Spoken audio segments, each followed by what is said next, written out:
Policy paper ini menganalisis permasalahan kemiskinan di Kota Surabaya berdasarkan data BPS tahun 2020 sampai 2024. Kemiskinan tidak hanya berkaitan dengan rendahnya pendapatan, tetapi juga keterbatasan akses terhadap layanan dasar dan kualitas hidup masyarakat.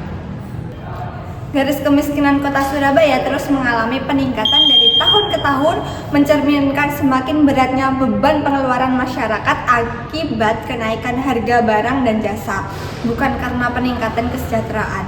Dari segi karakteristik, mayoritas masyarakat miskin masih berpendidikan rendah, seperti tamat SD ataupun tamat SMP saja.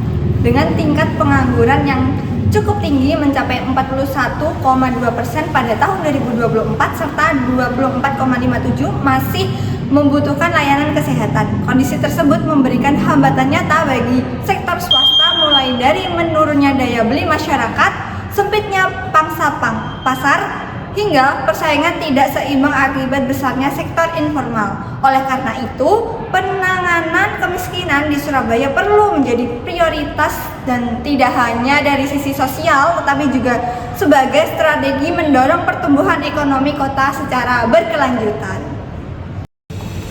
Permasalahan kemiskinan di Kota Surabaya masih menjadi tantangan karena tidak hanya berkaitan dengan rendahnya pendapatan, tetapi juga keterbatasan akses terhadap layanan dan kualitas hidup.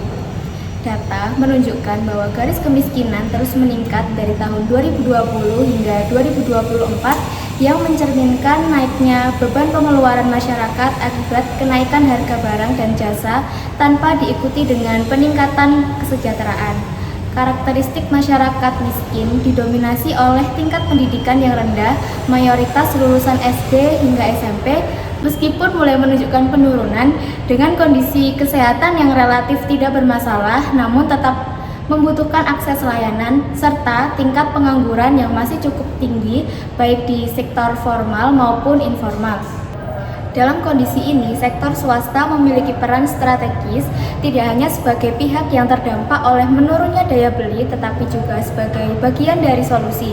Melalui penciptaan lapangan kerja, investasi, serta program pelatihan keterampilan, swasta dapat meningkatkan kualitas sumber daya manusia. Selain itu, dukungan terhadap UMKM, penciptaan pasar yang inklusif, serta kontribusi melalui program tanggung jawab sosial turut membantu memperkuat daya beli dan keterlibatan masyarakat dalam aktivitas ekonomi. Kolaborasi antara swasta, pemerintah, dan masyarakat menjadi kunci dalam upaya pengentasan kemiskinan yang lebih efektif dan berkelanjutan. Kondisi ketimpangan ekonomi di Kota Surabaya memberikan dampak terhadap keberlangsungan sektor swasta. Adanya kenaikan garis kemiskinan mencerminkan bahwa masyarakat terbebani oleh kebutuhan dasar. Hal ini menyebabkan permintaan terhadap produk dan jasa sektor swasta turut menurun. Pangsa pasar yang seharusnya besar di kota metropolitan seperti Surabaya menjadi tidak terserap secara optimal. Tingginya angka pengangguran mempersempit kelompok pelanggan, sedangkan rendahnya kualitas SDM memaksa pelaku usaha untuk mengeluarkan biaya tambahan untuk pemeliharaan dan pengembangan tenaga kerja sebelum mereka dapat berkontribusi secara produktif. Kondisi ini diperparah oleh besarnya sektor informal yang mencapai 12,63%, di mana pelaku usaha informal beroperasi tanpa kewajiban pajak dan izin resmi. Hal tersebut membuat pelaku usaha informal mampu menawarkan harga yang lebih murah dibandingkan pelaku usaha formal. Dalam kondisi ini, menciptakan persaingan yang tidak seimbang bagi pelaku usaha formal dalam hal sektor swasta.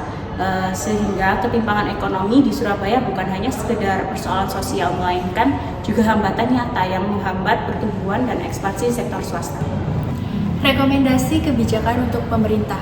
1. Peningkatan pendapatan masyarakat. Pemerintah perlu memperluas penciptaan lapangan kerja yang produktif serta mendorong kebijakan upah layak, sehingga dengan pendapatan naik, maka daya beli masyarakat juga meningkat. 2. Stabilisasi harga kebutuhan pokok. Pemerintah harus memperbaiki rantai distribusi kebutuhan agar barang dapat didapatkan dengan mudah dan dengan harga terjangkau. 3. Ekspansi program padat karya. Program ini dapat meningkatkan pendapatan masyarakat secara langsung dalam jangka pendek sehingga masyarakat dapat aktif dalam jual beli. 4. Integrasi kebijakan sosial ekonomi. kebijakan pengentasan kemiskinan harus diintegrasikan dengan kebijakan ekonomi. Seperti contohnya, program bantuan sosial perlu dirancang agar tidak hanya bersifat konsumtif, tetapi juga mampu meningkatkan kapasitas ekonomi masyarakat dalam jangka panjang. 5. Program kredit konsumsi terjangkau.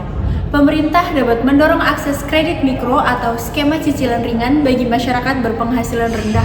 Dengan akses pembiayaan, masyarakat tetap bisa membeli barang sehingga perputaran ekonomi tetap berjalan.